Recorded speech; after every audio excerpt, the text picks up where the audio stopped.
আসসালামু আলাইকুম দর্শক, আজকে চলে গেলাম বরিশালের দিকে।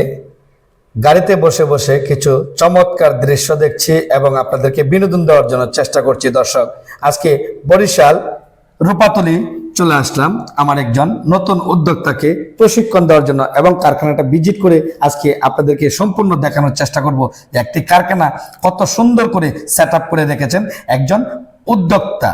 কত তার স্বপ্ন, কত তার আশা, তার গন্তব্যস্থানে পৌঁছানোর জন্য আমাকে 3 মাস ধরে বসে আছেন আমার কাছ থেকে সে প্রশিক্ষণ নেবে। তাই আজকে দর্শক আপনাদেরকে দেখানোর চেষ্টা করছি যে কিভাবে একটা কারখানা সেট আপ করতে হয় আর কিভাবে উস্তাদ এনে কিভাবে তার লক্ষ্যে পৌঁছানো যায়, তার মূল প্ল্যানিং আজকে আপনাদেরকে দেখানোর চেষ্টা করছি।